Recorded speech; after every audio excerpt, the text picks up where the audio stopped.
Okay, thank you everyone for joining us for our organic subcommittee meeting here this afternoon. My name is John Fisher with MassDEP, joined in particular by Becky Ferguson from MassDEP. Becky will help me in running the call here today, keeping track of people coming into the meeting, and also helping me with the meeting chat as I get going, sharing slides here. And I have a panel who's joined us here today, experts in the area of food waste prevention and tracking systems, who I'll introduce in just a couple minutes here. Really excited to have them with us here today and share some valuable knowledge and experience and expertise from this field. It's really interesting information and I think very exciting potential to share with you here today. All right. Before I get into that, I just want to set the context for our meeting here this afternoon and kind of where we've been and where we're heading as far as our food waste policy discussions in Massachusetts. So over the course of 2025, we held a series of meetings of our organic subcommittee. I'll give a quick recap of those in a moment. And those laid the foundation for our meetings that will be holding together and the discussions that we'll be holding together over the course of calendar year 2026. Similarly, I'll give kind of a quick preview of what I have in mind there. And then I'm also going to take a moment and pause and just see if anyone has some thoughts about that, suggestions, additions, questions that you might have about either where we've been or where we're going. And then after that, we'll dive into the meat of the call here this afternoon, which is really to focus on the top of the food waste reduction hierarchy, food waste prevention and tracking systems, and how they can help reduce the amount of food waste that's being generated in the first place, and talk about how we can do more collectively to try to reduce and prevent wasted food, which is just a really critical element of our strategies. The more we can be successful here, the more we reduce the amount of food waste that's going for solid waste disposal, of course, but we also reduce the need for other infrastructure to manage our food waste. We reduce and actually eliminate the need to collect food waste, and we eliminate the need for capacity to manage that material, whether it be animal feed, composting, or anaerobic digestion. And in the process, we can realize some really important economic and fiscal benefits. So we'll be diving into that much more in a few minutes. So looking back over last year, we held a series of organic subcommittee meetings. These were all focused on some issues that we laid out in our 2030 solid waste master plan. And in particular, as many of you know, I believe by now, over the course of the past year, we were going through a mid-course review of our solid waste master plan and kind of taking stock of all of our programs and strategies, gauging progress to date. Where have we achieved good progress? Where have we not? What changes should we be making to our programs and strategies to implement the master plan over the course of the next 5 years? And we're actually in the final stages of that solid waste master plan review, and we hope to have something to share with everyone shortly, which will come out through our solid waste advisory committee. But a big part of that, we committed to assessing whether we should be potentially reducing or even eliminating the threshold for our food waste disposal ban. And so we've talked about that in particular in the context of our solid waste advisory committee, but also our organic subcommittee. And so these meetings that we held in 2025 were kind of held with that set of issues in mind. And actually the same holds true for what we'll be talking about going ahead in 2026. So back in April of last year, we held a meeting just to kind of review our organics action plan, kind of take stock of what has been happening relative to food waste reduction, as well as our programs that support reducing food waste. In May of 2025, we had a session actually digging in more on both food waste prevention and food donation. And we had a couple of businesses join us to talk about their programs that they have in place. Then in October, I laid out a potential proposal for how that might work and laid that out for discussion and consideration by the group. And then in December, we kind of began these further discussions about that proposal and identifying all the things that we need to think about before we could really move forward with any changes to the waste ban in earnest. Questions about our infrastructure, questions about how materials being collected, questions about costs and cost effectiveness, questions about progress to date and what remains, ensuring that we get the right stakeholders to the table to participate and weigh in on these discussions. And that kind of served as a launching pad for the discussions that we'll be having over the course of the next year. So, over the course of 2026, we'll be taking some of the issues, the questions, the potential barriers that were raised at those initial discussions, and digging into them more deeply in particular areas. One of the points I heard over the course of our organic subcommittee meetings, and I can't remember which meeting and who said this, or it might have been an offline comment that was provided to me. But the gist of it was that, we really need to focus these discussions going forward and go a little deeper on each of the issues that we need to be thinking about. Our 2025 discussions, appropriately so, were far-reaching, and we covered a lot of topics. We bounced around a lot. That was, I think, perfectly appropriate for those discussions as we look to try to raise all the issues and concerns and questions, get them all out on the table.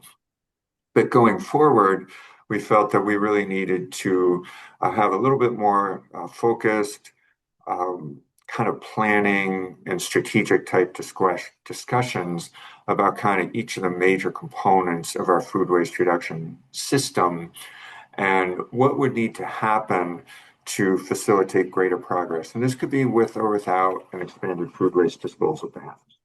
And so those are, questions that people have, concerns that need to be addressed for us to achieve this progress. If it's a ban, how can we make that ban work effectively for all the players in the system? What barriers do we face? What needs are faced in the system? Where are there opportunities? And then what are the strategies and what specifically can MassDEP do and what should we do to make this work? And if any of you are around in similar discussions we had about 14 years ago, you may recognize kind of some of the, tenor and substance of what we're talking about here today. We held a series of very similar discussions back in 2012 leading up to our initial 2014 food waste disposal ban. That ban went very well, and I think it's because we took our time going through those discussions, figuring out all the issues, questions, the barriers, and making sure we had good strategies in place to address them. So we're at a very similar point here. The issues have evolved. The food waste management infrastructure in Massachusetts has evolved. Our focus has evolved, shifting more to medium to smaller generators, but the dynamic of the process is very similar. So that's really kind of a preview of what's coming in the year ahead.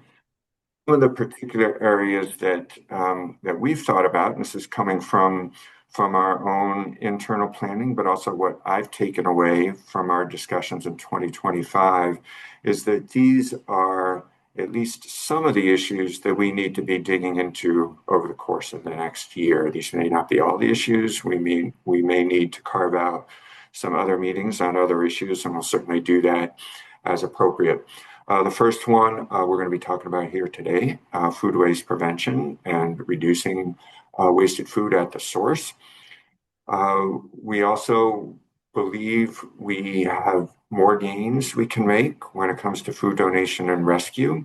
We've certainly touched on those issues a lot along the way, but again, we really want to dig into that and have a meeting just focused on the food donation and rescue system.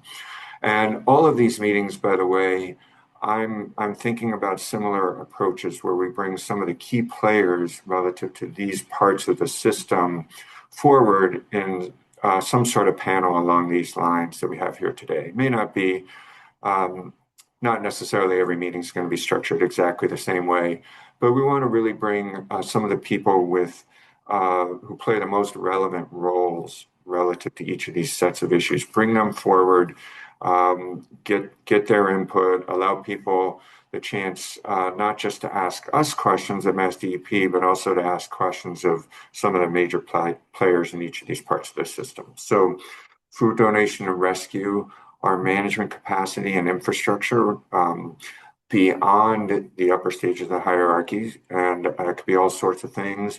It could be our companies that produce animal feed. It could be compost operations. It could be anaerobic digestion operations. It could be depackaging or intermediate processing facilities.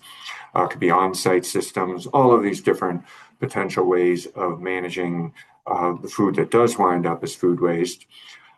Whether this is a separate meeting or maybe it's a theme that runs through other meetings, cost effectiveness is front and center for us. We know that for these programs to work, they need to be as cost effective as possible. So whether that's its own discussion or a theme, that's going to be a point of emphasis that we talk about often. We know we need to really dig in on residential food waste. It's very different than commercial and institutional food waste, and takes different, well, obviously different players, first of all, but also different strategies and very different collection system in particular. So residential food waste, we need to really have at least one focused discussion about residential food waste. Food waste in schools. Schools are really a particularly challenging programmatic environment, but a really significant one when we start to look at smaller sources of food waste.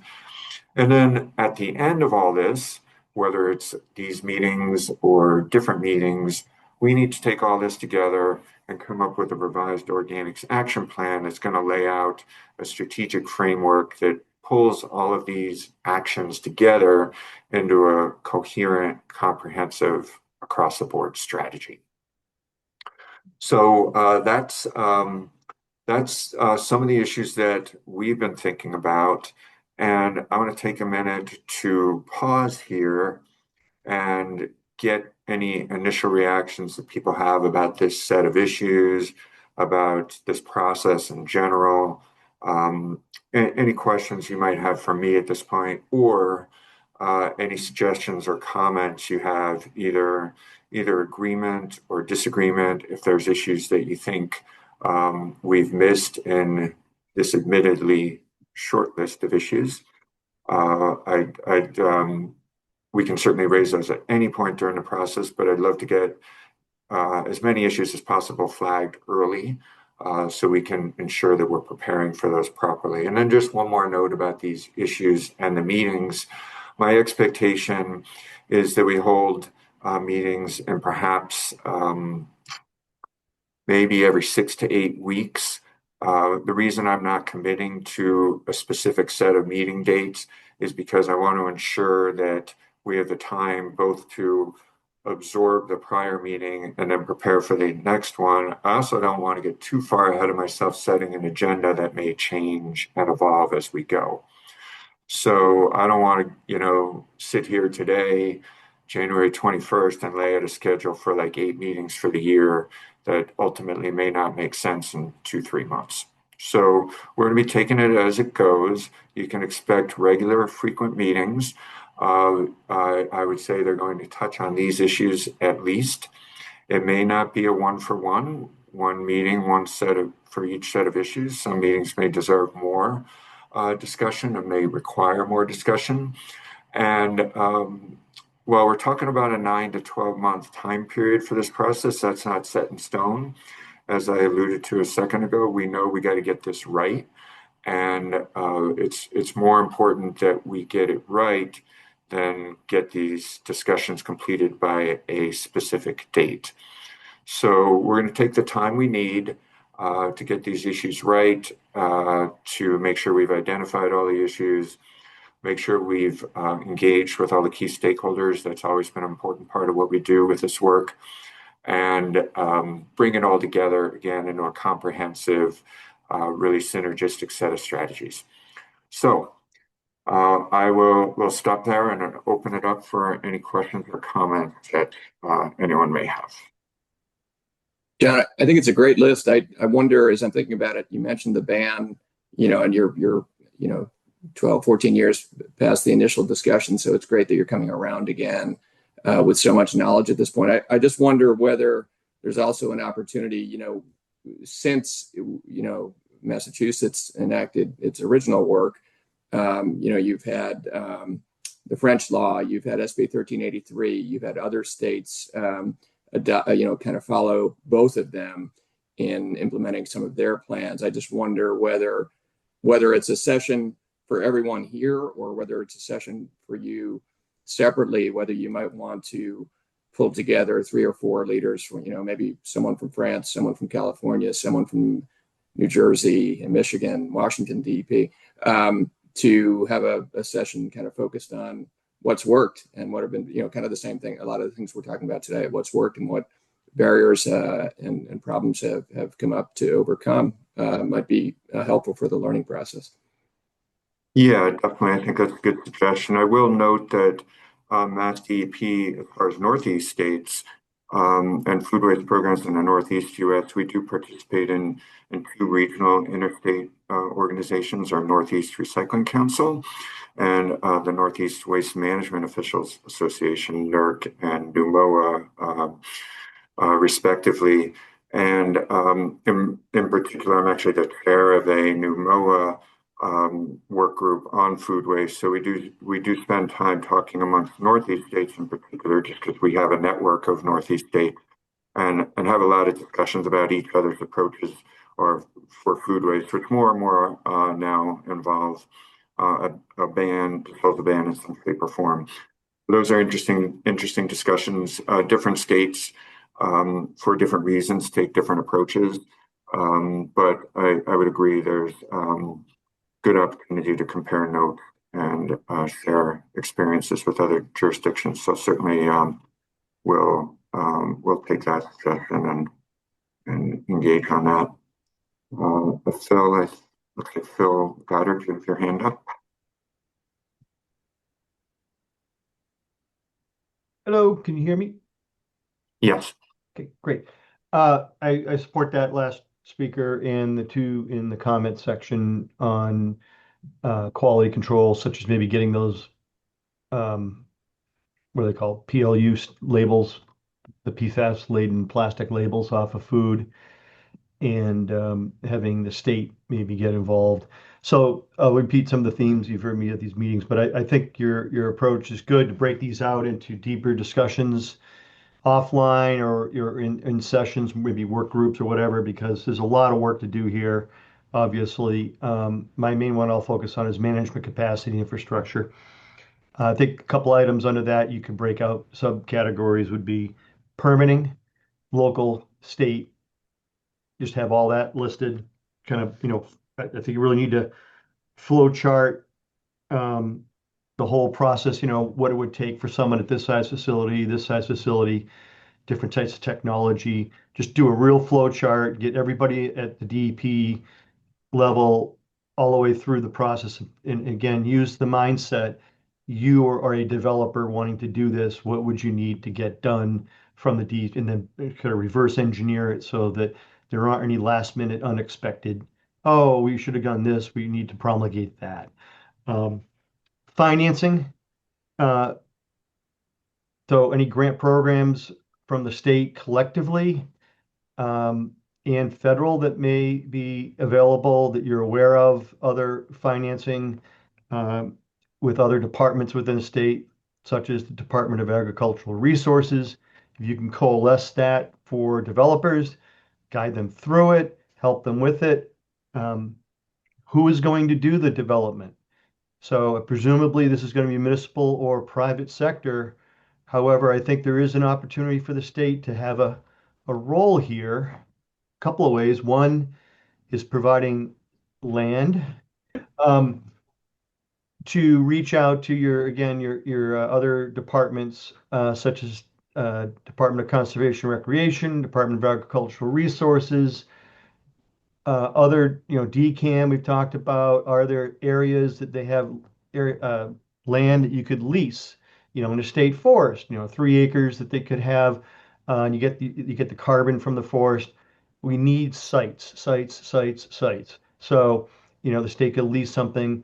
And in terms of that model, would the state be willing to do a Springfield MRF model where you put out a bid and have a, series of facilities and you hire a contractor?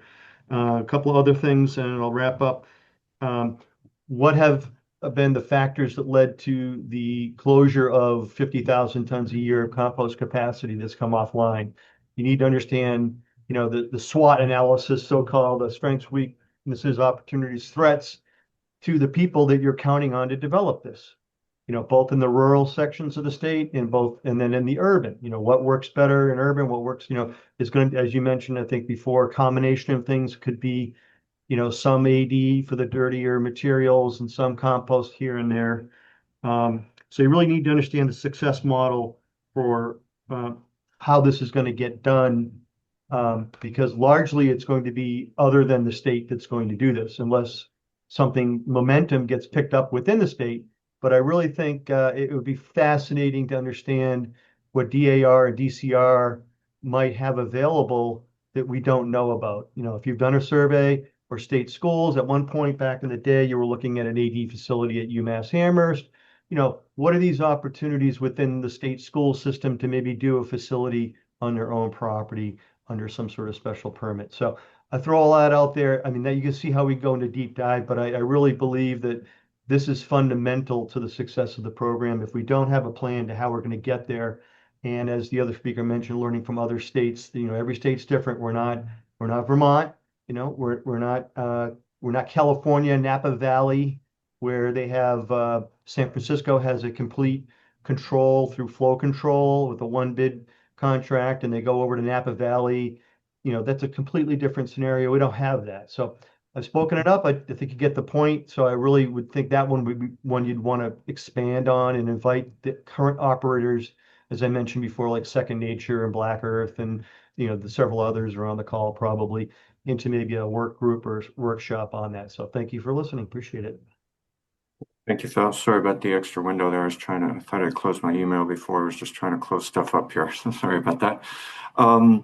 So I think one comment about, just to follow on one of those points, as far as the process, I think what we've always worked towards with this process is to try to have as much discussion in mixed stakeholder forums like this one, like the Organic Subcommittee. I think that's important. But at the same time, I realize that we may not be able to talk to everybody in the system as much as we'd like to, or as much as we can at meetings like this.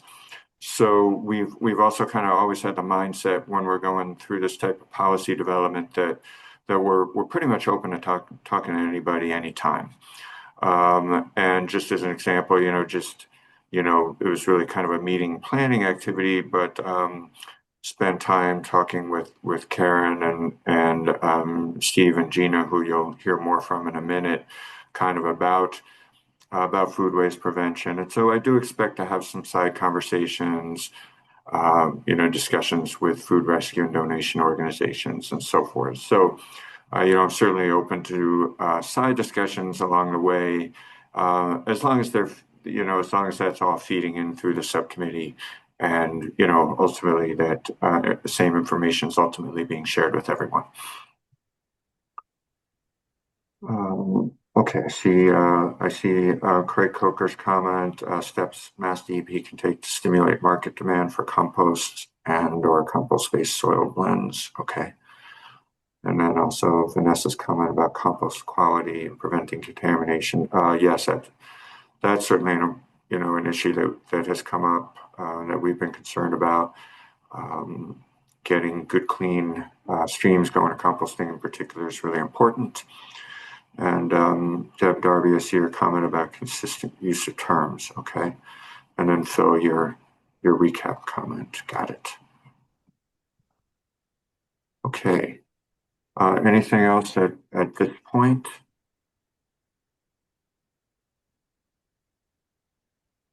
Okay. Well, we can circle back to this at the end as needed. Am I still showing the right slide here? I can't tell what I'm showing. You're showing initial discussion topics. Super. Okay. I don't know if that's on my desktop or what. So, okay. Super. Okay. So that's where we are. Just to kind of tie that together a little bit, and I'll circle back to this at the end as well.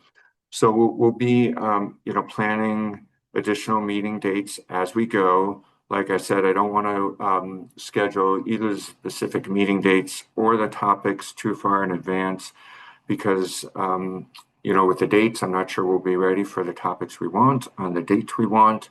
And then I don't want to prejudge all the topics either. We're at the moment thinking about, 6 to 8 meetings over a 9 to 12 month process, but that could change. We could pack in a few more meetings in between those, or we could also take longer in the process. So either one of those things might happen. So that's kind of an overview of, what I see happening going forward over the next year or so.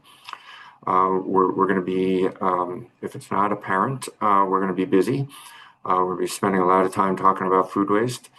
And of course, MassDEP is going to be doing a lot of work in between meetings, behind the scenes, absorbing the feedback we get, planning future meetings. So it's going to be a real significant effort over the course of the next year. So stay tuned. Really critical that we get as broad participation as possible, both at these meetings and engagement in between meetings. So with that, I really appreciate everyone who's taken the time to be here today.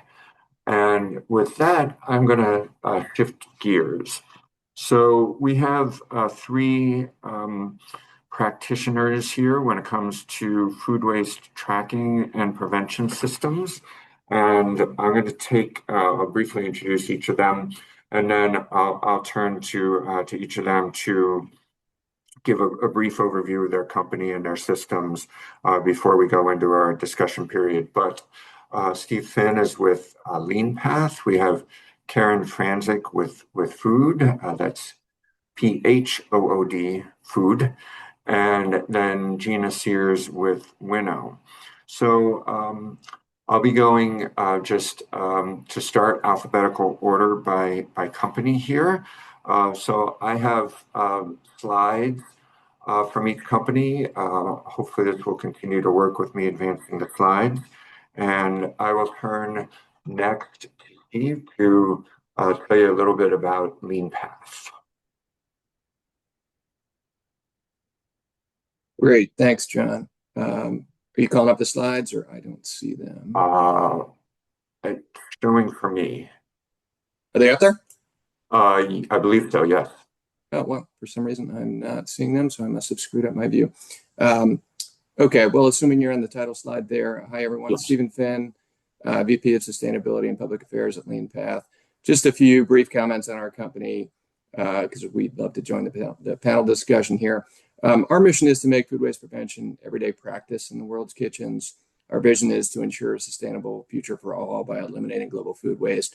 We've been waging this food waste battle for a long time. We created the sector for automated tracking and measurement of food waste just over 20 years ago. We're a B Corporation, which is completely aligned with our mission, and we operate in over 4,000 sites in about 50 countries around the world in all sectors of food service. So next one, John. LeanPath began with the recognition that food service operations were experiencing margin pain and that costs were rising faster than their ability to raise prices. And that's obviously a theme that continues today. This led to the idea that a measurement-focused process would enable operators to reduce their waste therefore increasing operating efficiency and saving money. So the core premise for LeanPath has really always been about reducing food waste through an automated process of daily measurement, making food waste visible with integrated tools that capture critical data for immediate intervention while simultaneously changing behavior of the team to prevent recurring food waste. So the key theme, prevention can't happen without measurement, and data insights are the basis for change. Next one, John. So we refer to this process at LeanPath as track, discover, drive. So with our technology solutions, operators can track each case of excess food per shift in seconds, identifying what was wasted, how much, the cost, the source of the waste, the reason for the waste, and its ultimate disposition. Did it go to landfill? Was it donated or sent to compost? That data instantly flows to our analytics database, where operators can view it in multiple ways with vivid graphics, drill down capability, deep reporting features, and enterprise-wide views to discover food waste prevention opportunities. So operators can harness this data along with our suite of behavior change tools and culinary-based coaching to drive food waste reduction across the enterprise. So this process leads to engaged teams and a culture of food waste prevention. Next one, John. As you see here, we have a suite of AI and non-AI tracking devices that drive the measurement process and meet the needs of all kitchens in all kinds of environments, including floor scales for large operations, bench scales for mid-range operations, and tablets for lighter applications. So all of these trackers allow for fast and accurate measurement in different operating environments. And next one, John. And last, the process enables food service operations to understand their food waste trends at a glance. So for example, frontline staff members can immediately see the financial and environmental impact of their transactions. Operators can receive daily, weekly waste summaries, along with valuable images and tips to engage the staff. And we provide a mobile app as well so that busy chefs can access their data with teams while on the floor. So in sum, at LeanPath, we're focused on empowering the world's leading food service operations and hospitality organizations to reduce their food waste, cut their costs, and drive operational efficiencies and sustainability at scale. So I'll leave it there and look forward to the discussion. Great. Thank you. Now I will turn to Karen to speak about the foods. Awesome. Thanks, John. And I kind of like following LeanPath since they are the founder really in this industry, as Steve put it so well. So certainly something that our founder, Luke Deng, was very familiar with LeanPath when he started. So you can go to the next slide. I just have a couple slides here to explain a little bit about what we do. This video, you can see it will loop if you just hit the play bar. And this basically shows our tabletop model. It's right underneath the picture. But essentially, you just put a pan of food onto the system, hit two buttons, basically serve, discard, and what pan it's in, and then you're done. And so just to show how quick it is, I just like sometimes for people to actually see it in action.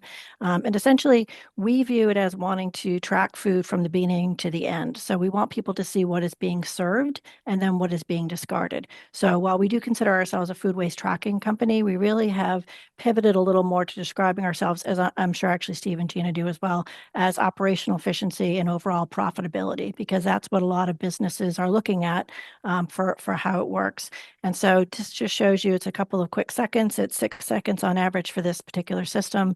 And now you have the date, the time, the weight, the picture of what it looks like. And someone can sit in an office and easily see everything got served in all of their locations and everything that came back and how much was in that as well. So I think it's a really good just kind of overview of, especially in the grocery industry, which is where we are, have a deep bench, is going out to a hot bar or a salad bar. You can see exactly what goes out and comes back. If you want to go to the next slide, can talk about some of the problems that we solve. And so essentially this shows you some of the challenges that most of the customers that we're dealing with are looking at.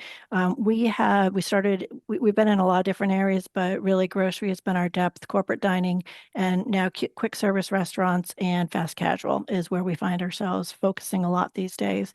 And those first two challenges, ingredient order accuracy as well as portion consistency, are really things that restaurants have challenges challenges with. So the way that our program works is that we typically talk to a potential customer. They tell us what they think their challenges are, and we go in with some equipment, and we usually do a trial to figure out and validate their concerns. Is the challenge that they think they're having actually happening, or is it not? And it's really challenging with especially ingredient accuracy. So imagine it's a sandwich or a salad or a bowl that's being made to order for a customer. Did all the right ingredients go in, or did something get missed, or did something extra get put onto it? Same thing with order accuracy. As you can see there, that is an order that's ready to go for delivery. So is everything actually in the order that it's supposed to be? These are huge areas of opportunity where it's not an obvious necessarily for food waste, but it is definitely operational challenges for customers, and it impacts whether they have happy customers and whether people are coming back. Portion consistency is also in grocery, where you have whether sandwiches, salads, anything that is prepared ahead of time and put out on the sales floor.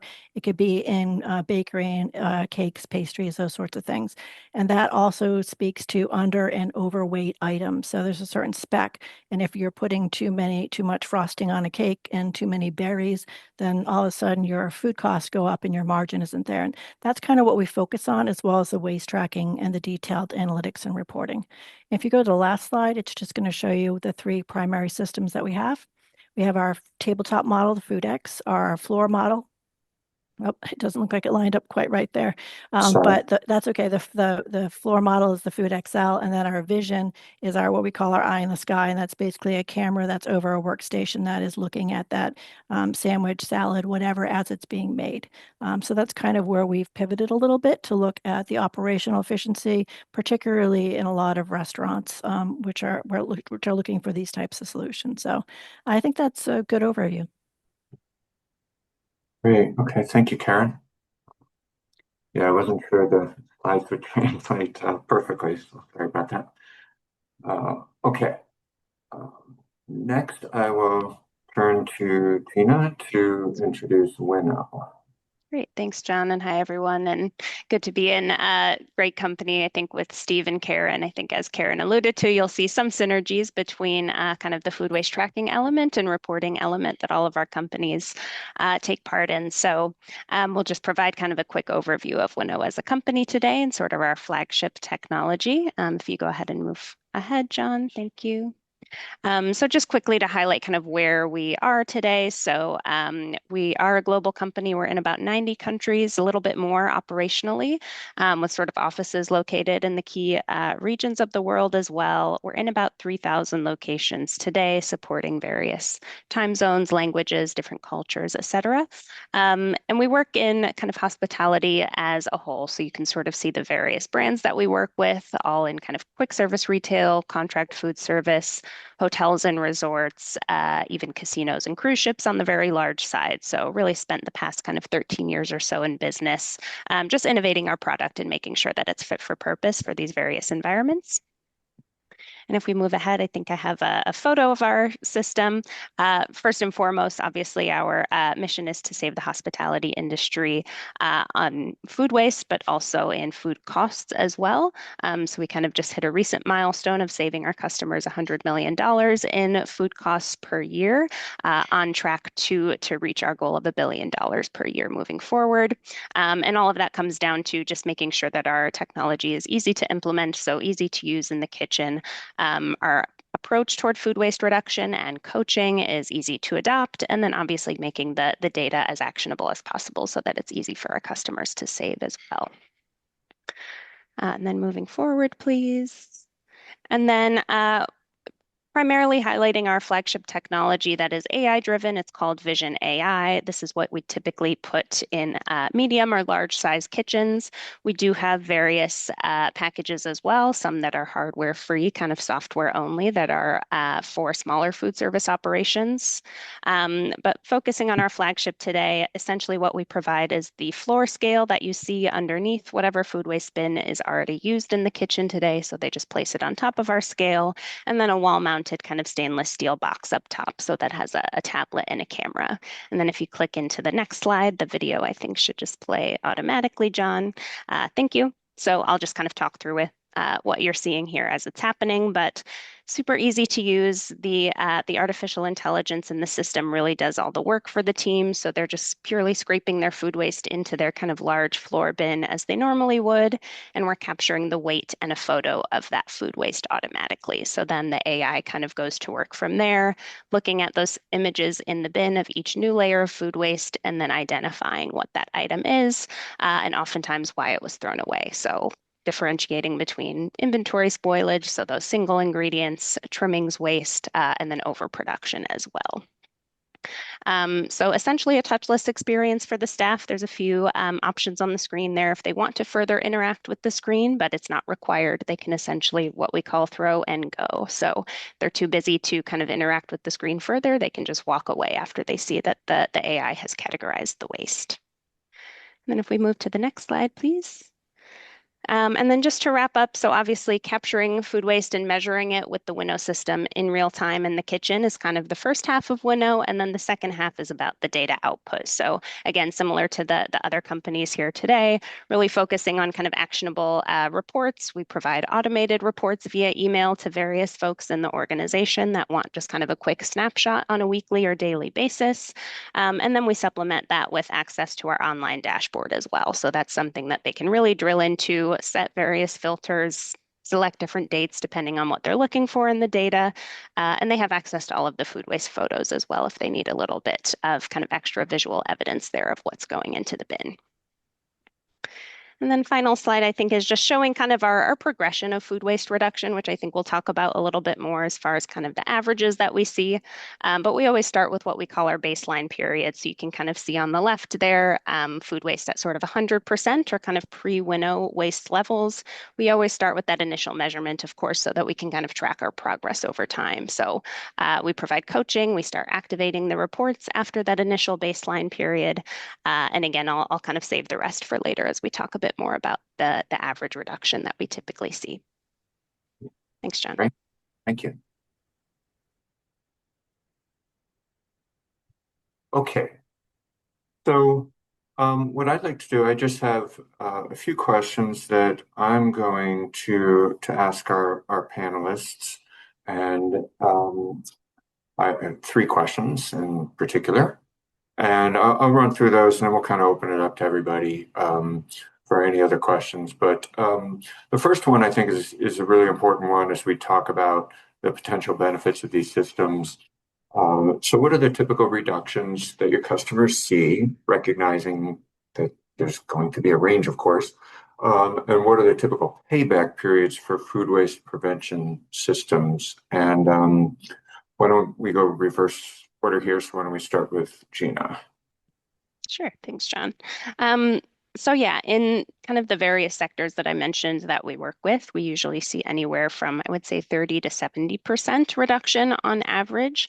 And that's usually looking at the value of the food waste. So not just on the weight side, but what is kind of the highest cost items that our customers are throwing in the bin.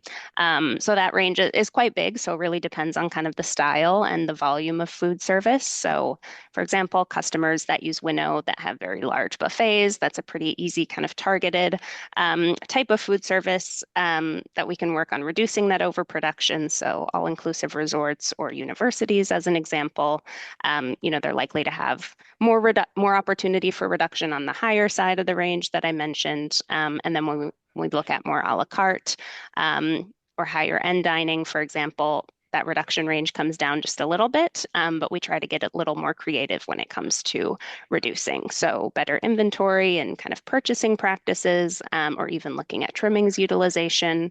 And then kind of this average level of reduction comes with food cost savings as well, like I mentioned. So, our clients are deciding, okay, if we're throwing less food waste into the bin, what are we doing with that extra budget? Can we kind of take it to the bottom line and see maybe in the range of, let's say, 2 to 8% food waste or food cost reduction? Or do we maybe reinvest it into kind of other food and beverage projects or even higher quality ingredients if it's appropriate? And then I guess typical payback period, again, really depends on the type of operation, but we usually see right after that baseline period that I mentioned and right after we start activating the reports, you'll see kind of those low-hanging fruit opportunities and those quick wins happening pretty immediately. So in the first few months, that's really what we focus on. And then I would say up to kind of the end of the first year, maybe 18 months or so is when you really see the most kind of significant reductions taking place where you should easily see a return on investment in the technology. Great. Thank you. And Karen, I want to turn to you for your thoughts. Yeah, absolutely. And I really appreciate having gone after Gina because she said a lot of the same things that I now don't have to say, because I think that it's very similar. But in general, I think that, and I alluded to it before, but when we talk to a lot of our customers, they are not really so much interested in food waste tracking. They are interested in operational efficiency. So they are looking at things like margin. They want to know what their margin is because in a lot of cases, they don't actually know their margin, whether you're talking about a buffet like Gina was talking about or a hot bar at a grocery store, they don't understand their exact margin because they have not been tracking their waste specifically. So a lot of the profitability ends up coming into that because their margin improves, first knowing what their margin is and then making those changes and then also improving sales. So I think in general, I would say that there's anywhere between a 15 to 40% reduction, but it really depends. And part of it depends on whether they were doing anything to begin with. Do they already have any processes in place, in which case they're going to see less food waste, but more of an awareness, and they're going to do a better job. So for us, it's more about food cost really and labor and making those changes. And I think that's where we really see it. We say 4 to 1 is pretty much a margin we're comfortable saying. So an ROI we're comfortable saying. So that means after the first quarter or so, you've paid for the system essentially. But the other thing that I'll mention is that our price varies depending on what you want. I'm sure it's similar for LeanPath and Winnow as well.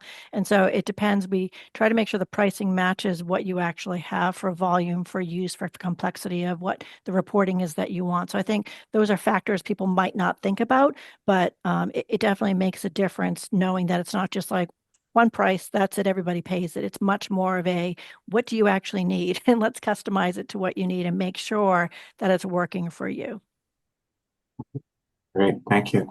And then Stephen, can I turn to you for LeanPath's perspective on this? Yeah, great points by both. And we typically cut food waste in half in operations in about a year. This typically leads to a reduction in food purchase costs of 2 to 6%, and typically ROI in the 2 to 7x range. There are different operations. One thing that is really key is engagement, and highly engaged teams lead to more impactful results over time, more quickly and or over time. So that's key. Another thing, just maybe that wasn't so much brought out that I would like to just mention is that, there are other less tangible benefits here as well. You can go down beyond the food costs and talk about the labor costs, which are really, critical right now. So if you're saving labor associated with making food that would otherwise not go to waste, that's a great thing. And the utilities costs and the disposal costs, all of those things. So those are really important. And then I would just also add, as a former controller for 20-ish years, with these ROIs that we're talking about, I've always kind of felt that there's not a controller in the world that wouldn't sign up for the financial benefits of food waste prevention systems alone with knowledge of those benefits. And then if you throw on the social and the environmental benefits on top, which maybe people are not talking as much about these days, but they're not going to go away and they will resurface. It really is kind of a no-brainer. Yep. Great, thank you. So I think, for me is I've listened to each of you talk about this. It strikes me that while we're here talking about reducing waste disposal and reducing wasted food, and that's what's in my head, it just strikes me that there's a really strong business case here for this work. And in fact, I think Karen, you might have said this, that's actually maybe where a lot of people come from when they're looking at these systems, and it's not that they don't want to reduce wasted food, but that's not what sparks their interest in the first place. And I think, I remember the first presentation I heard about one of these systems a while back. I think it was Andrew from LeanPath talking about these types of reductions, and in order of a 50% reduction or whatever it was, and it just kind of blew my mind, the potential reductions that could be achieved. And when we start thinking about applying those across hundreds or even thousands of locations, it can become really, really significant numbers from a statewide perspective. So that's some of my takeaway, initial early takeaway thoughts from this question.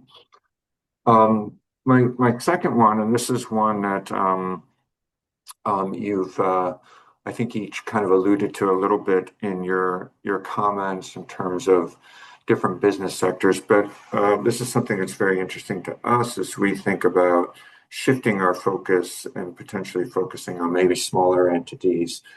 So what business sectors represent the greatest share of your customers now, and which represent the greatest growth opportunity? And I'm going to kind of keep on mixing up the order here. So let me go to Karen next, and we'll run through everybody. Awesome. Thank you, John. I would say that right now, grocery by far is our biggest share of customers. And we, of course, I come from grocery background, so I love talking to grocers and being in grocery. I think that there's still a lot of opportunity there, but it is a slow sector, unfortunately, for change sometimes. So we actually are doing a lot of work, as I mentioned, in quick service restaurants, fast casual restaurants in particular. And I feel like that is absolutely where we will have the biggest growth opportunity. There's just so much, there's more of an appetite for technology, for innovation. So it's a little bit easier to talk to people in that. There's still a lot of challenges, which I'm happy to chat about when we talk about challenges for these systems. But I feel like there's so much opportunity, particularly when it comes to customer satisfaction and those orders that are not correct, et cetera. And that's really where they're looking for anything that helps them to run their business more efficiently. And again, it's that efficient business that they're looking at. Also happy, customers and happy employees who can quickly and easily use systems and not have to deal with these challenges. And the saving of the food waste and preventing of food waste is a happy result of that. So I do think it's the business first in the operational efficiency, but at the same time, there is definitely an awareness of the food that is getting wasted. And in many of these businesses, they aren't donating. So that's also an opportunity for us to have another conversation about donations as well, which we're always happy to do. Yeah, that's I want to make a note of the donation connection there, because I want to circle back to that later on. Stephen, how about with LeanPath, your take on different business sectors? Yeah, great points by Karen. We're at LeanPath, we're deployed in really all food service sectors, right? Hotels, hospitality, healthcare, education, corporate, sports and leisure. And when you're in, food service sites in the corporate sector, it takes you into places that you would never, dream of, like food waste prevention and mining sites in remote portions of Australia, right? And so that's a real advantage of being engaged with large food service providers. I would say, the technology is appropriate for any overproduction sensitive environment. So, and really all of these remain as strong growth opportunities, because I think we're really at the beginning of this movement, if you will, right? Even though all of us on the call are very deeply engaged in it, I think we have to step back and remind ourselves at some point that we're really kind of nascent in the food waste prevention movement across the globe, right? And so we've seen some great commitments from large companies, but there's a long way to go in terms of going deeper into all of these sectors. I think, as Karen mentioned, I think restaurants, QSR and fast casual are great places of opportunity going forward. And she makes a great point that they are more open to technology. I think so. That's an important point.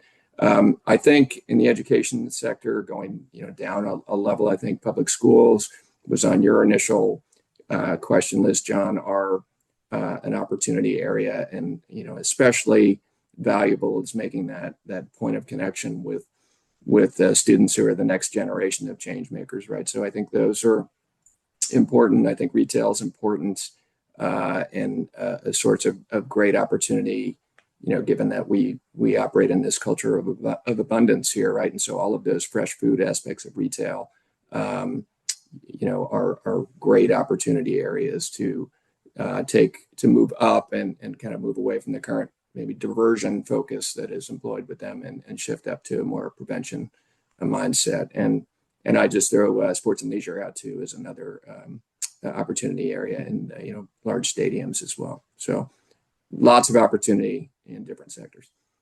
Yeah, I like the sound of that, despite the progress that, to date, that there's a lot of remaining opportunity. That I think a good message and an important message. And then Gina, let me turn to you. I know you talked briefly about this in your introduction, but any additional thoughts on business sectors from your perspective?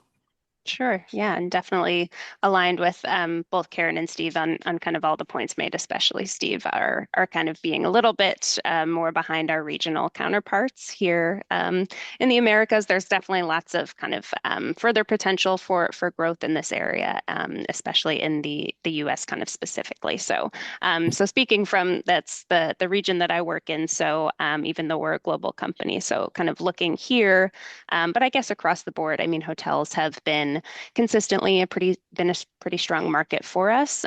So that can be anything from kind of city hotels to premium, luxury, or large resorts. So there's kind of a big range there that we've been consistently steady with. Same with contract food service, so anything from employee dining to education, healthcare. But yeah, I guess in the kind of past year or so, but also looking ahead to this year, we're seeing a lot more interest in kind of the university and education space. So we saw a lot of growth there last year, and then hospitals as well for us has been picking up quite a bit in recent months. And then also cruise ships. So I know that's a really just kind of a large beast in and of itself, very large and complex operations. So those implementations end up being very detailed. But it's nice to see that kind of such a big contributor to, candidly to overall waste is taking the food waste issue quite a bit more seriously in recent years. Mm-hmm. Great, thank you.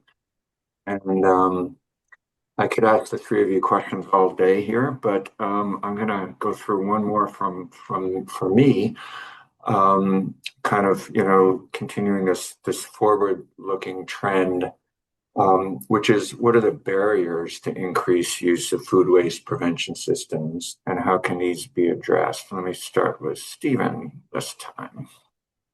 Yeah, this is a great question, John. One of my favorite topics, and I'm sure Gina and Karen will recognize many of these too. Food services, it's a fascinating space. I'll just talk about this in terms of two main ones, right? Operational complexity and leadership. It's a really complex space. They're really busy operations.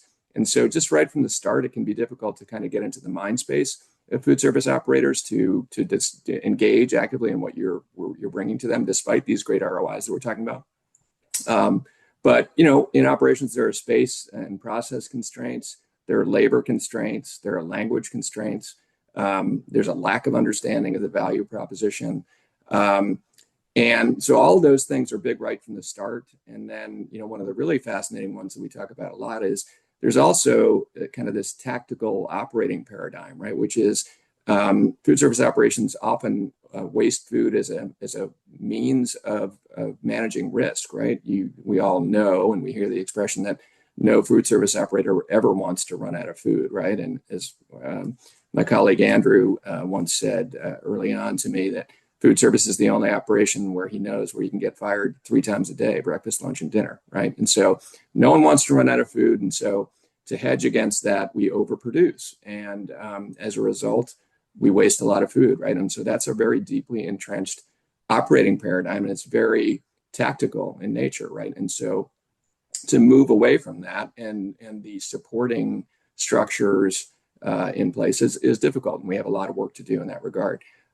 Related, there's a conservative kind of pilot mindset that's very risk averse in this sector, right? And so when you're engaging in organizations, you may very often come up with, well, great, I love all those points. I know that there's an opportunity area here and a need to do something, but let's pilot, right? And pilot, typically comes with very high bars. And even if those are surpassed, it from the start, projects can be kind of have a conservative, risk-averse mindset, right? And so we kind of need to move away from that too. In QSR and retail, there are many institutionalized time parameters that lead to just pulling of food and waste. And over all of these, we have a culture of abundance in this country, right? That tolerates a lot of waste. It tolerates excessive portion sizes, right? And we don't so we have efficient disposal, right? And so all those things lead to ease of waste, right? And a lot of waste. And so those are some of the operational ones. And so if you take all of those and say, what do we do about them? I would lump that into the second category, which is leadership, right? And so we need to, really overcome all these and leadership kind of overcome the tactical mindset barriers and things like that. And really make bold commitments and back those by transparent reporting, right? Don't be afraid that the first couple of quarters of your reporting related to food waste might be kind of ugly, right? But the important thing is that you're on the journey and that you're working and engaging your teams and putting in place the infrastructure and the processes to reduce your waste and embrace behavior change. So I would say those two things: many operational constraints and leadership constraints that are also present a great opportunity for leaders in all sectors of food service. Great, thank you. And let me turn to Gina next. You can share your thoughts on this question. Yeah, really couldn't agree more with those points, Steve. And I think, especially, and I think going back to kind of what you alluded to earlier about kind of finance getting invested here, it's always, and same with kind of starting a pilot where there is kind of a lot of eyes on these things and these kind of projects, and there's a lot of risk involved. But just kind of the getting all of the buy-in necessary from the various departments in order to kind of get that upfront investment, especially for what's often seen as more of a sustainability initiative. I think that can be really tricky because, again, tying it back to like getting a strong business case, not everyone is going to think kind of upfront that there's going to be a good kind of ROI or payback in this case. So that's definitely something that we focus on a lot, is making sure we can review the numbers with the potential clients and really focus on what we think the payback period and kind of amount is going to be. And then, buy-in not only from leadership, but just kind of the kitchen staff and the kitchen team themselves, kind of going all the way down to the end users, really finding out kind of what their day-to-day is about in these kind of various environments and making sure that obviously they can dedicate some, hopefully less time than anticipated, but some time to the project, because we need to get good data in order to have kind of timely and actionable data output, right? So I think, focusing on education, operational efficiency kind of at its core. It's kind of first and foremost a tool for the kitchen team. So I think we kind of need to frame food waste prevention as not necessarily an extra, step to measure it, because that's an important factor, is first knowing what foods make up the majority of your food waste, but also framing it as a time saver. The goal is to kind of throw away less food, which means they should be saving on labor, time, kitchen resources like water and electricity. So I think all of that kind of goes into these larger barriers that we're talking about. But just a few things, I think, especially coming into this year, that we're kind of focusing on with our clients. Great. And then Karen, your thoughts on barriers and how we can address them. Yeah, obviously Steve and Gina made some great points. I think what always comes to my mind when I'm talking about this is a lot of people just don't think they have a problem. They think their food waste is perfectly fine. They don't really have food waste. I still remember talking to Peter Cook when he was at Ratio Institute. He would go into a grocery store, talk to like 3 or 4 different people, and everything from we don't have a problem to, oh, we have a ton of it, and do you donate? We're not allowed to donate to, sometimes we donate, and it's just people don't think they have a problem. So first thing is to say you have a problem. And that's why I think, to Gina's point about sustainability, framing this as a business, just as data analytics, getting more insight into how your business operates, whether it's a kitchen, whether it's a grocery store, and we're looking at just part of it, that really helps. Second thing I'll say is that people see it as a small part, and a lot of times there's so many priorities. So, again, whether you're talking about a corporate dining situation and they have a new inventory system or ordering system that they're doing, whether you're talking about retailers and they have a new POS system, a new ERP, it's like there's always other things that are going on, and this is seen as a small part, not a priority, not important enough. And that's where we try to really I think all of us try to really make the case of this is really going to have an impact on your financials and on your team members and your employees' morale and how happy they're going to be because it's going to make their job easier and they're not going to have to throw food away, et cetera, et cetera.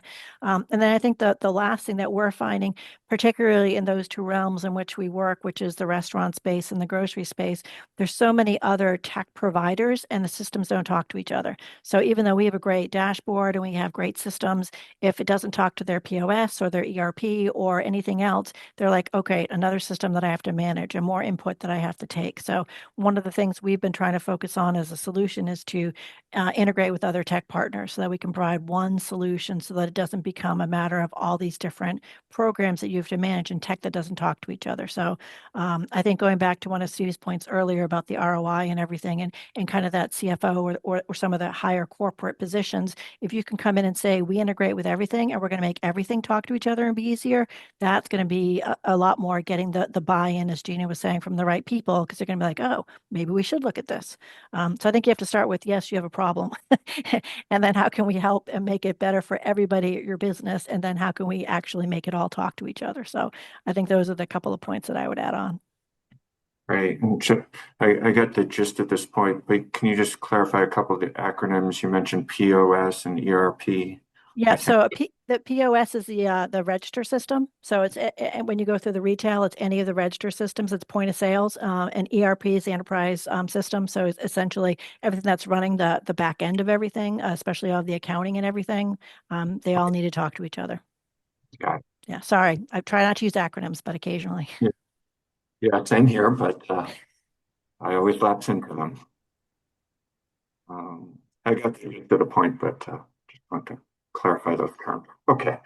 So with that, I'm actually going to take my screen down for a bit, and now I just want to open things up for others to have questions, and I certainly could flag some more questions from my perspective, but just want to open it up for anyone else who wants to raise a question or a comment.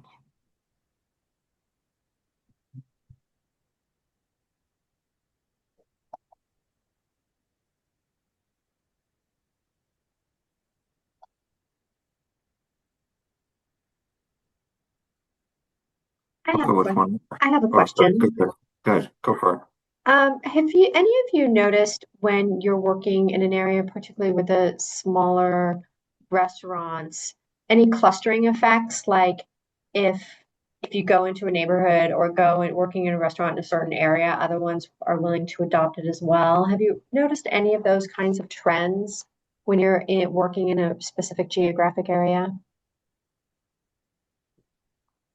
Can address just some experience from my side is maybe it's not really an answer to the kind of geographical I think framing of this question, but we do, when we work with kind of large brands like Four Seasons, just as an example, we're in a lot of their kind of hotels here in the Americas, and it seems like, especially in the hotel space, people seem to kind of bounce around to various properties. So even though it's not kind of constrained to a specific region or kind of geographical area, we do get, for folks that have kind of used Winnow for a long time at a specific property, maybe they move over to another location that isn't using Winnow yet. We do rely on those kind of client references quite a lot. So just kind of that spreading the word of, hey, I'm noticing kind of similar challenges in my kitchen. Previous kitchen I worked at, we use this technology to help address our food waste. So we do hear that quite a bit, especially now that we've been around kind of a bit longer in these different areas. But yeah, it would be interesting to hear maybe from the others too, if that's their experience as well as, just geographically kind of looking at it that way. Yeah, same. I would say Clustering is an interesting way to put it. I wouldn't say I've seen clustering per se, but I would say that have definitely heard cases where chefs who have left, institutions where they have been using Lean Path over time and move on to a new operation that might not have a food waste technology system have then raised the issue there and imparted it. And I think that's really great because so much of the work that we all do is about trying to create a culture of food waste prevention in culinary operations, right? And all of our technology that we're talking about is appropriate for any food service operation, right? You want to create that culture, right? Because of all of the benefits that we know, both business and environmental and social for food waste reduction. So this is really something that should be kind of a part of chef training in all sectors. And so, similarly, do see that, transfer, when chefs go from one location to another and want to keep food waste tracking going in their new operation. Yeah, same for me. I think it's a really interesting idea, though, Becky. I really like the idea of clustering, and I think that it makes sense for if there's ways to do it. We're more like it's the same thing where somebody leaves, or it's the same industry, and you have one person talking to another about what they're doing. So, but yeah, if there's any way to get it going, I think it's great. Becky, sorry, John.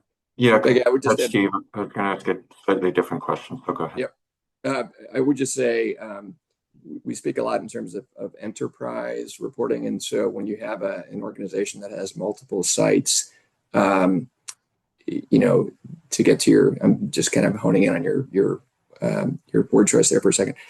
It's really good to create I talk about this culture of prevention, but kind of instilling positive competition using the technology among those sites underneath that larger umbrella of the organization is really helpful. So that's kind of intra transfer, if you will, within an organization, and that's a really effective way. And so when you have an organization that is setting goals across numerous sites within that umbrella, and reporting on that positively, and allowing chefs within the organization to then compare notes after 3 weeks or so and say, hey, we did really well in this, and here's why, and we didn't do as well, and here's why.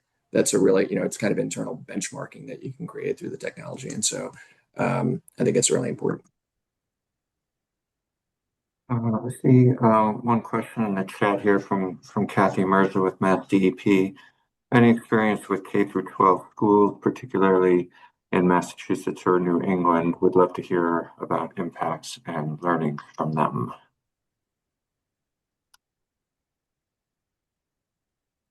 I can speak to K-12 schools in general. We are in a number of those across the country, and I should have checked and honed in on Massachusetts specifically ahead of this call, and I did not do that. I think, as I said before, still a big opportunity area. There are, all of these spaces that we're talking about have unique operating challenges, right? And I think, people on this call probably realize a number of the operational challenges in the K-12 sector. And so, starting with funding and staffing and such, and all of these, I think, can be overcome, obviously, and that point before about connecting, the technology process on food waste prevention in those schools to the educational process of the shifting mindsets, I think is a really important one. So I would say that I think the fact that we're in a society now where we have less and less production of fresh food in K-12 schools, and more operations that are more prefixed and bringing food in and such. So that is a little bit of a barrier in the K-12 schools, but still good opportunity. And again, the more that those schools are involved in fresh food production and are operating more like a typical corporate setting, I think that's a key point of opportunity.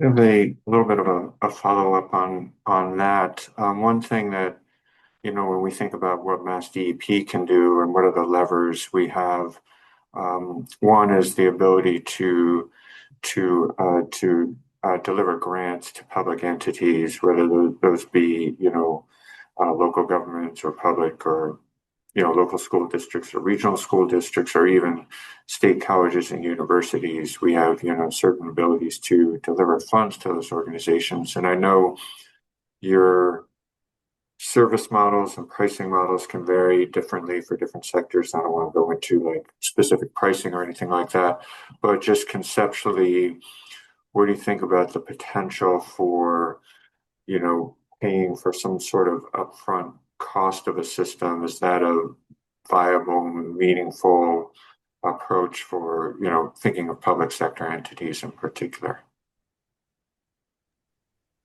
Yeah, I can just chime in with, our, especially in kind of K through 12, that's definitely a very kind of smaller sector of our client base that we're working with. I can think of just a very small kind of handful across kind of the US and Canada. We have a few more. But yeah, I will say, thinking back quite a few years ago, kind of to pre-COVID days, we did do a bit of a project that was fully grant funded in California with the school district. So looking at three of their kind of an elementary, middle, and high school, and it was great at the time because we were able to take advantage of that funding. But eventually that runs out, so it can become hard, I think, with especially like our AI technology, for example, more built for kind of medium or large sized kitchens. But again, we do have those smaller packages that I think we just need to explore a little bit further, honestly, and have some conversations with especially folks in this area like that are on this call today about really what the needs are, and especially addressing kind of those, especially all those operational hurdles that Steve alluded to as well. That's something that we, aside from just the funding aspect, that we see as well. So yeah, definitely from our side, worth looking into further to see how we can better address that. Great, thank you. Karen, Yeah, I could see those. Sorry, Karen, I didn't mean to cut you off if you have a comment. I could, to Gina's point, I think, John, the grants could be in those spaces be certainly used as a launch point, because the upfront cost of the equipment can be a hurdle. And so I think, getting equipment installed and up and running and showing the benefits, I think, can then create that messaging, that space to where the school, the organization would see the value and want to keep it going. And I just, high level too, just want to touch on, and again, connecting this to the mindset. I was speaking with one of the reps at a conference at the LA Unified School District a few months back, and one of the things that she mentioned to me was that I believe that they're serving hundreds of thousands of students a day, right, and free meals, which is a great thing. But there's also the connotation that those free meals don't lead to a sense of the importance of reducing your waste, right? And so you can see the importance of the connection there. And so that's just one opportunity area, not only to reduce the large amount of waste from such a big school system, but also to tie that to an educational process, which I think is really important. Yeah, I was just going to say we don't really do any projects with schools right now, but I think that it was well said that it depends in part on whether it'd be worthwhile as far as the cost, post grant, as far as how much is actually being produced on site versus brought in, how much is already, because if you're only tracking food that's made someplace else that's coming in packaged, it's a little bit different than when they're making a lot of food, in school itself. So I think those are some of the factors that are really involved, but we're happy to talk anytime. Great, thank you. See one more question in the chat from Deborah Darby. Are food service organizations communicating with customers about their food management reduction efforts to help raise awareness about food waste reduction?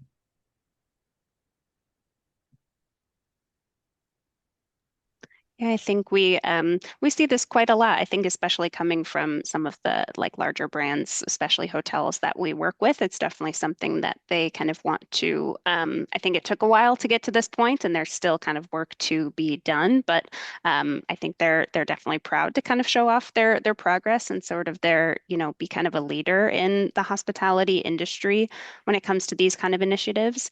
So definitely seeing that quite a bit more. I think there's still a little bit of people are kind of treading a little bit lightly because they maybe think there are some kind of negative connotations that go along with food waste reduction, as we've kind of talked about today. But I think we're slowly kind of getting there, and obviously customers expect higher standards when it comes to sustainability. Not everyone, but again, I think we're slowly getting there.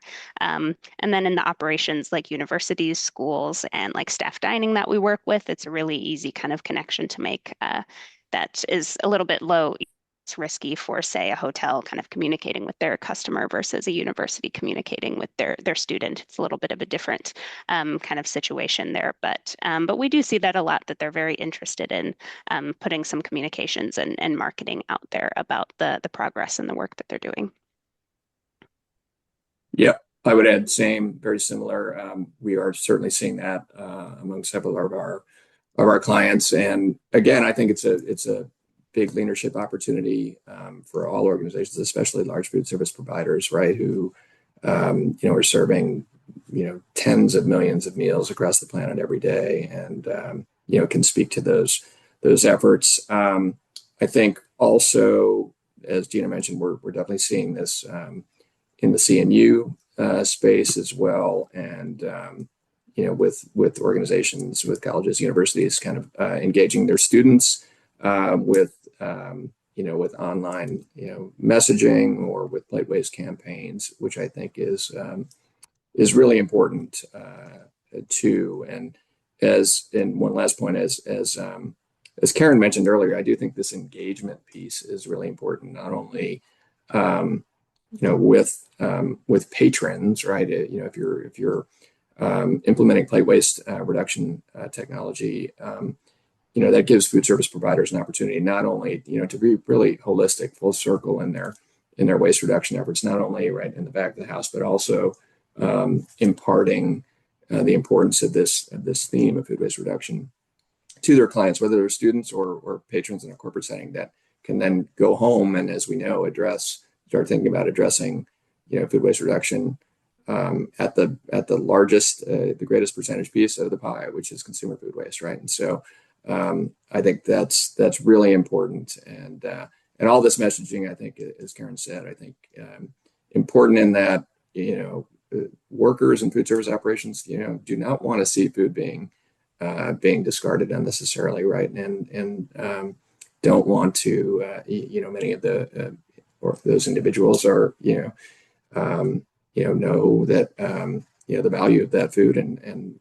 or could be experiencing food insecurity issues themselves, right? And so important, I think, not only to message externally, but also to message internally to further inspire both your patrons and students, but also your internal teams. Yeah, that was really well said, Steve. And I think to Gina's point, it's definitely different when it's your own employees or your own students than it is to customers. And that certainly has been our experience with Whole Foods, Amazon, is that they are more reluctant to talk about food waste because they don't want to be seen as wasting food. So I think that, but in that case, I feel like there's a lot of internal messaging to talk about the fact that there is donation happening, that there are, programs to help people. So I think that it's still, in my experience, it's still tricky. Some will talk about, some customers will talk about it to their customers, and some don't. But like you, we try to encourage, even if they're not going to talk about it publicly, can we have you talk more to your employees and to people who actually are impacted so that they are inspired? As you said, Steve, I think that's a really good word. We want to make sure people are inspired to understand and make good choices about preventing and then donating and then diverting. Thank you. And for anyone else who has questions, you're welcome to put those into the chat, or you can also feel free to raise your hand, and you can unmute yourself and ask a question that way. I do have one other question from my perspective, which is kind of a question about pace and rate of change and or rate of adoption maybe. And I'm curious about, I would think that would make a lot of sense for each of you to approach that at like a corporate level or a brand level. But I'm wondering about that versus, connecting with either in the individual locations or even independent businesses that, independent restaurants, independent retailers, things like that, versus, adoption at a corporate or brand level. So if you have any thoughts about, pros and cons of engagement with those different types of entities. Yeah, I'm happy to jump in here. Some of the restaurants that we work with are franchises, which I think applies to your single locations. And it's great because some franchise owners are very interested in exploring and trying new things. So obviously we look for those people so that we can partner with them and then try it out and see if it actually is a good model for that particular franchise, that particular type of restaurant.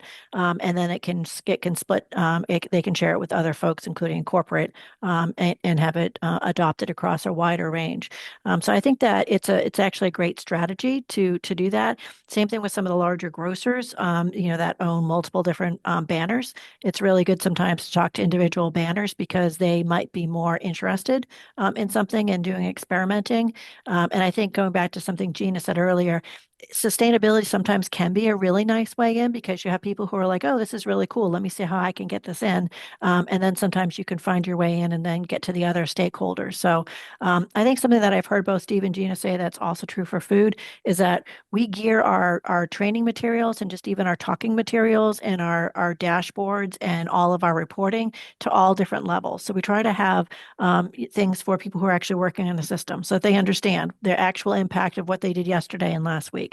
And then we try to have things for like the actual store or location, manager, whether it's a corporate dining and it's just that particular facility, as well as kind of going up the chain. So, and there's different things that different people want. And I feel like it's really important to get that buy-in at each stage so that we actually have people using the system, which is why we try to make it quick and easy and give them materials so they can understand the impact of what they're doing, as well as then have other people have other levels of what they're looking for, whether it's margin reports, increase in sales, shrink as a percentage of sales or served, all those different things that they're looking for.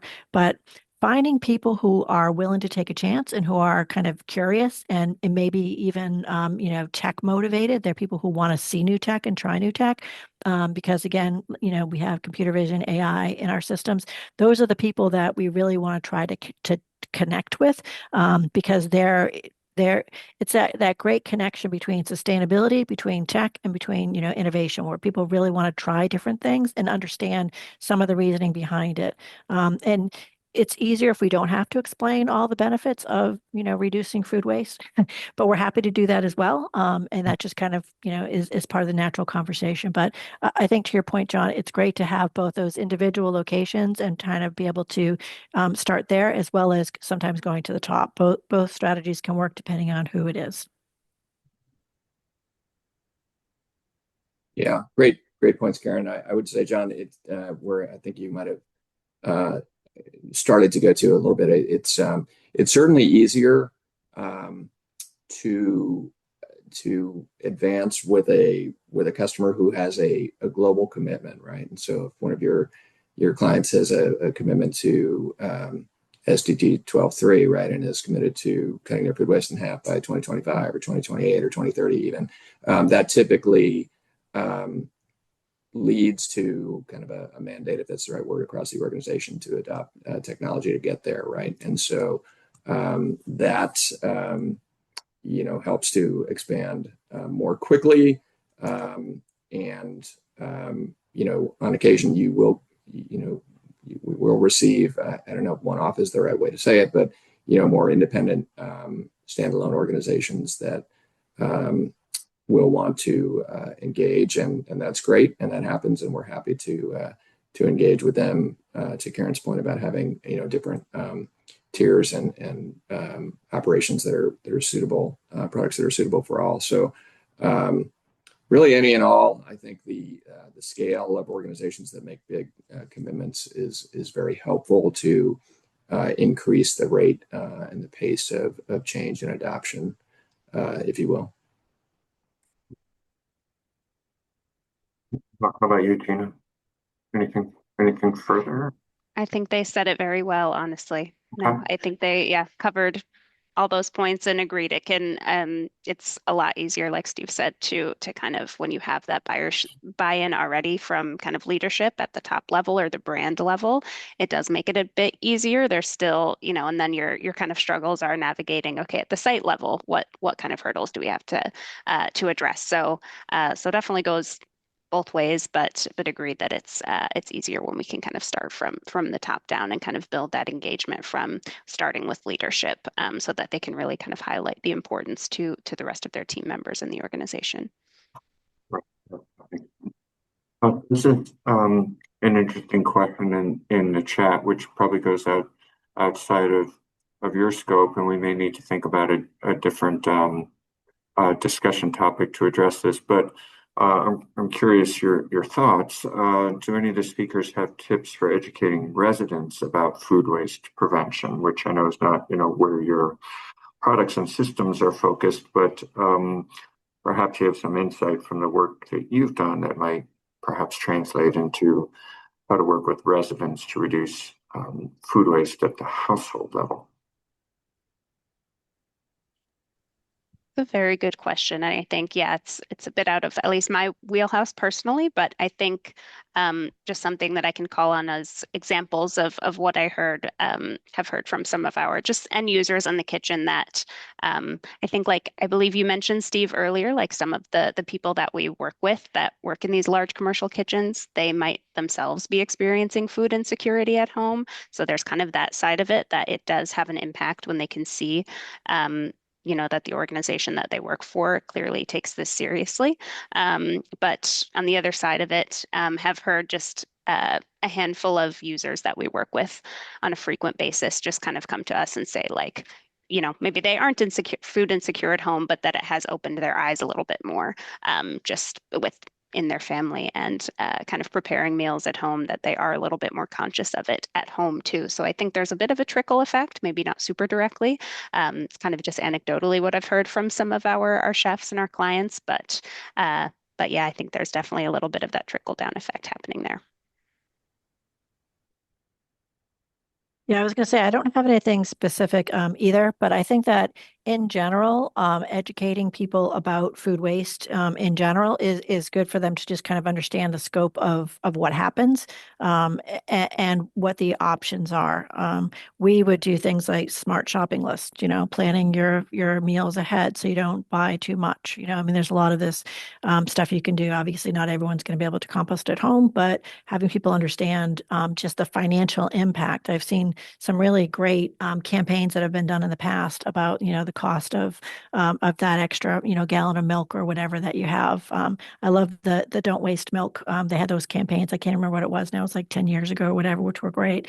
But I think that when people understand, their own wallet, how much it costs them if they're buying those strawberries. There was the whole life of a strawberry where sad and it was sitting behind something in the refrigerator. And I remember those things. And I think that anything where people can kind of understand and it's about making their lives easier actually and saving them money. It's not, any kind of moral lecturing about, anything. And I think that's one of the main things I took from my time working in retail was that it's really about education, which is, I love your question. It is about education. And I think people always, come from what's in it for me, sort of, so you have to kind of get around that and talk about that. But I also find the inspiration is always important, when people understand that, that if the grocery store or the restaurant has extra food, this restaurant or this grocery store, to Gina's point, is donating to this pantry down the street or this rescue agency, then they're more likely to be like, you know what, I'm going to buy less, knowing that I don't have to worry. They're actually donating to this agency right in my community, which is helping my neighbors out, whether it's helping me or anybody else. So probably not the best answer, Marissa. I'm sorry, but I feel like those are really good approaches to take, is to talk about, how the money that you waste, unfortunately, when you throw food away, which everybody knows, but we don't want to talk about. And just the fact that if you support businesses that are donating and that you can point to that, it makes people feel better about, their own choices sometimes. Yeah, great points. And I think so much of this is about, it's about culture change, right? It's about moving away from that culture of abundance and to a culture of responsibility. I think a lot of it's about, awareness raising and obviously education and good storytelling, I think. But I'm just always struck, and I write about this on the side, often, and we are just deluged as consumers with ads that are about large portion sizes and about large quantities, right? And you'll see this if you're tuning into any sports these days. It's just continual, nonstop, right? There is every possible combination of 2 for 1, 5 for 2, every possible combination and permutation of some large quantity for your dollar is omnipresent, right? And so I think we need to, changing culture is huge, but it's going to take education to do it. And to get back to our points before, I mean, why would we only do this in food service operations, right, which account for 28% of food waste around the globe, right? Why not go to that? Why not extend that to the much larger percentage that is consumer food waste, right? And so, we want to make responsible business operations, and we want to extend that to creating responsible consumers too. So, I think conceptually, I think we probably know a lot of things to do. It's just culture change is hard, right? And so, therein lies the challenge. Yeah, and I think in addition to these points, I think back about a comment that Karen made earlier about businesses, about realizing that you have a problem. So realizing that you're actually wasting food, and I don't recall the numbers, but I know USDA or EPA, or maybe it was joint, published statistics about the average amount of food wasted per household per year in dollar terms. And I think probably many people think, well, yeah, but that's not me. I don't waste food in my house. So I don't think we're going to install food waste tracking systems at the residential level, but maybe the question is, how do you translate that in a way that could be understood and absorbed at a household level without having to install a scale with an app and so forth. But maybe there's simple ways. Maybe there's phone-based apps where you can keep track of what you're doing if you're sufficiently motivated. So I think Marissa, I think we've probably just scratched the surface of responding to that question. So definitely something that warrants more discussion, either in our residential food waste session or just breaking it out separately into its own conversation would be worthwhile. And John, just thinking about MassDEP and efforts to keep food waste out of trash. Often this conversation starts with regulations that can help there. And as everyone, my counterparts here, I'm sure know that one model that often comes up is the model in South Korea, right, where individuals' food waste is tracked by an RFID tag, right, and so individuals must pay for are paying for the amount of food waste that is going in their trash, right, and so that's a strong incentive structure right off the bat to move up the chain and encourage consumers to waste less. And so that and apps, there are different tools out there, but I think that's one that is a pretty effective one and has been showing good results in South Korea. Great. I know I run our pantry like a mini supermarket with rotating stock and things like that, but not sure how many other people do that. So okay. Any other questions or comment? Anyone who hasn't had a chance to comment or weigh in thus far? If you don't mind, John, I just wanted to appreciate you and the DEP for this meeting. Really appreciate Gina and Steve for being here. I learned a lot. I always feel like I know a lot, but I also know there's a lot I don't know. So I really appreciate them. And I know I've said this to you before, but I really appreciate the approach that the DEP has taken to the original waste ban as well as all along. And I just feel like it's great to have the discussion, and it's really great to do the deep dive to figure out what all the challenges are before we get there. So just really wanted to appreciate you for the invite here and just for the conversation. So I feel like you guys always do such a great job. And this is just one more example of it. So thank you. Great, thank you. Yeah, I was just gonna turn to each of you for some closing thoughts. I do see one more comment here from Janet Dominitz in the chat. I'm a big proponent of terminology definitions. Scraps or banana peels that shouldn't go in the garbage. Edible bananas being tossed or food waste. Certainly, relevant when it comes to tracking, the food that's going into the trash. So definitely a good point in this context. So yeah, let me just give you each a moment to add any closing thoughts that you have, or anything maybe that you wanted to mention that you didn't get a chance to. I think Karen, you sort of did that, but I'll give you another bite at that if you have any more to add. No, really, that was it. The only thing I'll say is that I'm always happy to talk to anybody at any time particularly about anything having to do with surplus food, donations, wasted food, any of it. So if anybody ever wants to have a conversation about any of it, happy to chat. But yeah, I really appreciate this, and I'm very curious. As a Massachusetts resident, I'm very curious to see where this goes and what will happen. Thank you. And Stephen, your any final thoughts from your perspective? Yeah, I agree with Karen for bringing that up. Thank you. Great job, John, and everyone.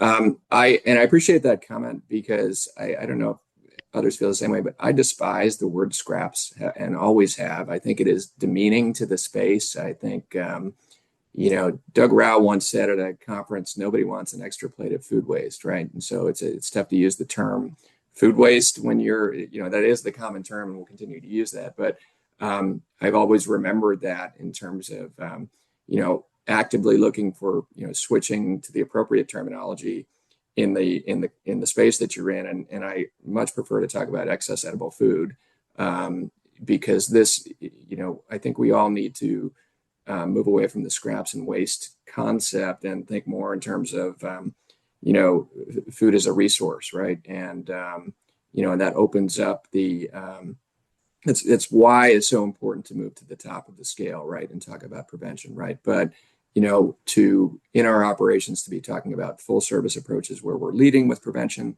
perhaps, and then enabling all of those downstream functions, particularly upcycle and donation, so that we're maximizing the value of food resources. So love the prompt there to get away from scraps and think more in terms of resource value, because there's such a great need, not only to minimize the environmental externalities, but to also free up resources to help food insecure individuals.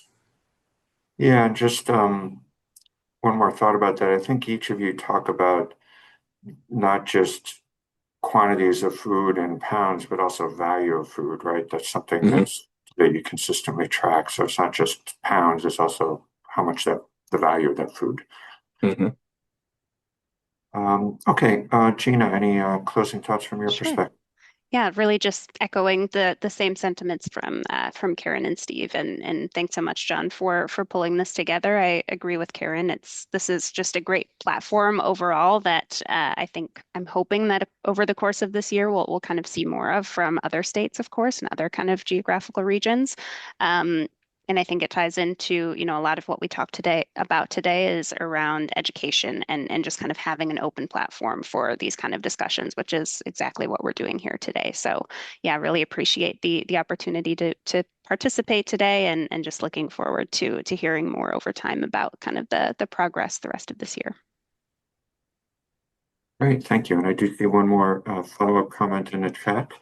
Related to terminology, let's not call it compost pickup for food waste collection programs. We're not picking up compost, we're picking up whatever we call it, food waste or food scraps.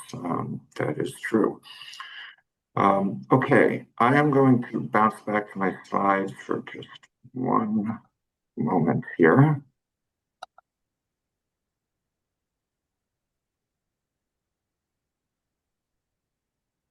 You guys seeing that okay? Yep. Okay. So same slide I showed a little earlier, but just to circle back to the process and next steps. So first of all, just for this meeting, I'll note that we do always post our meeting recordings up on our organic subcommittee webpage, and we'll also post the presentation as a standalone document. I can't promise how all of that formatting will come through, but it seems like it, with the exception of one of Karen's slides, seems like it came through pretty well in the recording. So we'll post both the recording as well as the actual presentation document, and then from there we'll take some time to kind of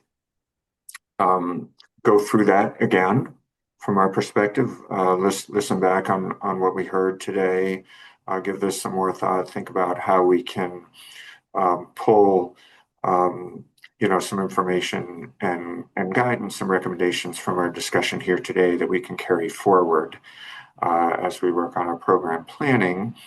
And then in turn, we'll also start thinking about our next similar topical focused meeting.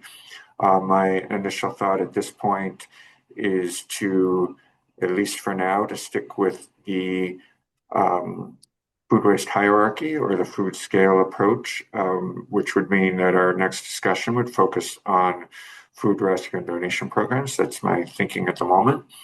As soon as we've kind of absorbed everything from today and we've worked out a plan for that next meeting, we'll like always, we'll send out an email to the organic subcommittee email list. We'll post information on our website, and we'll get ready for that next meeting, and we will repeat that process again. So stay tuned. If any of you are not already on our organic subcommittee email list or know someone else who would like to be on our organic subcommittee email list, please let me know, and I'll get you added. I'll also repeat a comment I made way back early in the discussion today, that we're always interested in further discussions, always interested in further input. So feel free to email me thoughts if you'd like to speak further, or if you have a group that you'd like to try to connect with. I'm always game for that as well. We're really particularly interested in going out and connecting with the business community, whether that be groups like chambers or business trade associations and so on. I know I'll be speaking quite a bit to local health officials over the coming months. So some discussion there. We're reaching out to the Food Waste Network from the Massachusetts Food Systems Plan, connecting with folks in that context. So always looking for opportunities to go out and have additional conversations with groups of folks about these issues. So if you have requests along those lines or questions along those lines, please feel free to reach out to me. Happy to talk more and continue to gather more information and input into this process as we go. So with that, I'll give one last opening for any final comments or questions before we wrap up.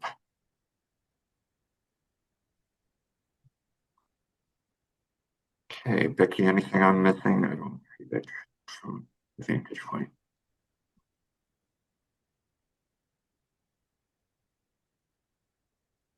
No comments, no raised hands. Great. Well, thank you again to everyone for joining today. Thanks in particular to to Stephen and Karen and Gina for your time today and for sharing your experience and knowledge about food waste prevention and your work in this space. I think it's really valuable and critical for us to hear from you as practitioners. So really appreciate you taking the time to join us today and share all this information. So with that, we'll wrap things up. Stop sharing. And again, thank you all for joining. Always appreciate the time commitment to attend these meetings. And we look forward to talking with you more soon. So take care and stay warm. Thanks all. Thank you. Everyone. Bye-bye. Thank you.